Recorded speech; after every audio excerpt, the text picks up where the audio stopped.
Account abstraction is one of the most important upgrades to user experience in Web3.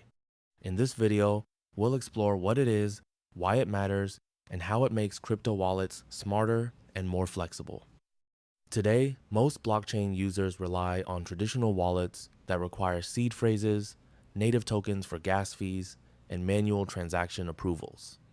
This creates friction and makes onboarding difficult for new users. On Ethereum, there are two main types of accounts: externally owned accounts, controlled by private keys, and smart contract accounts, controlled by code. Most users today operate through externally owned accounts. Account abstraction transforms user wallets into smart contract accounts. Instead of being limited to a single private key, wallets can now execute custom logic for validating and processing transactions. This unlocks powerful features like social recovery, where trusted contacts help recover your wallet, gas sponsorship, where someone else pays transaction fees, and batching multiple actions into one transaction.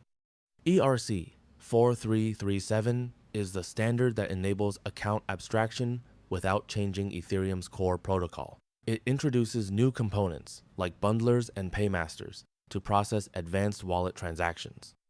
Bundlers group user operations and submit them to the network, while paymasters can sponsor gas fees.